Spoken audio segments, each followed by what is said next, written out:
আসসালামু আলাইকুম। আশা করছি সবাই ভালো আছেন। আলহামদুলিল্লাহ আমি ভালো আছি। গতকালকে মানি লন্ডারিং বিষয়ে যে ভিডিওটা দিয়েছিলাম সেখানে আপনাদের কিছু ফাইন্ডিংস ছিল। আপনারা অনেকেই জানতে চেয়েছেন যে কিভাবে সাধারণ মানুষ এই মানি লন্ডারিং এর সাথে জড়িয়ে যায়। আহ, আমি আজকে সেই বিষয়ের উপর ভিত্তি করে একটি ছোট্ট গল্প আপনাদের সাথে শেয়ার করব। আশা করছি গল্পটা আপনাদের ভালো লাগবে। চলুন শুরু করি। সেলিম ভাই ছিলেন একজন সাধারণ কাপড়ের ব্যবসায়ী। তার একটা ছোট দোকান ছিল ঢাকার একটা ব্যস্ত মার্কেটে। প্রতিদিন সকালে দোকান খোলেন তিনি, আবার সন্ধ্যায়ও তিনি বন্ধ করে বাড়ি ফেরেন। মন্দা বাজারে আয় রোজগার খুব একটা ভালো যাচ্ছিল না তার। একদিন দোকানে হঠাৎ এক ভদ্রলোক এলেন, কালো সানগ্লাস পরে, দামি গাড়ি। নাম তার রিজবি সাহেব।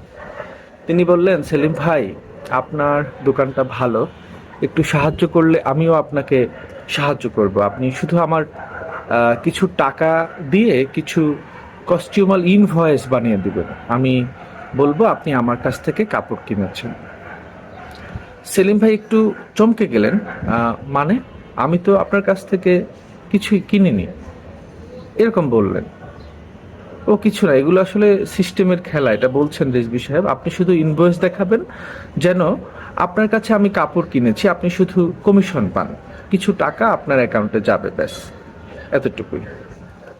প্রথমে দ্বিধায় থাকলেও সেলিম সাহেব টাকার লোভে রাজি হয়ে গেলেন। কয়েক মাসই তার অ্যাকাউন্টে লক্ষ লক্ষ টাকা জমা হলো। বাড়ি করলেন, ছেলে মেয়েকে ভালো স্কুলে ভর্তি করালেন। একদিন হঠাৎ করে পুলিশ এলো তার দোকানে এবং তাকে জিজ্ঞেস করলো, আপনার অ্যাকাউন্টে সন্দেহজনক লেনদেন হয়েছে, আপনি মানি লন্ডারিং এর সাথে জড়িত। সেলিম ভাই তো চমকে গেলেন। উনি পরে পুলিশকে বললেন যে আমি যদি শুধু ইনভয়েস বানিয়ে দিয়েছি।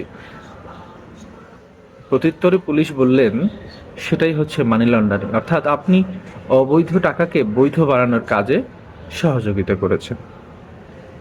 আজ সেই সেলিম ভাই দোকানে নেই, নাম নেই, আছেন জেলখানায়। এই বিষয় থেকে আমরা আসলে কি শিক্ষা পেলাম? শিক্ষাটা এমনটাই যে মানি লন্ডারিং শুধু বড় বড় অপরাধীদের কাজ নয়, তারা আমাদের মতো সাধারণ মানুষকে ব্যবহার করে। কখনো ভুলেও কারো অবৈধ টাকাকে বৈধ করার খেলায় অংশ নেবেন না। এতে আপনি আইনি ঝুঁকিতে পড়বেন এবং শাস্তির মুখোমুখি হবেন।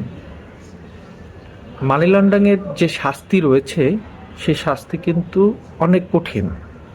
4 থেকে 12 বছর পর্যন্ত কারাদণ্ড, সম্পদের যে রয়েছে সে পুরো সম্পদের বাজেয়াপ্তকরণ, মোটা অঙ্কের জরিমানা এবং ব্যাংকিং বা ব্যবসায়িক যে সুনাম ছিল আপনার, সেটি চিরতরে নষ্ট হয়ে যাওয়া।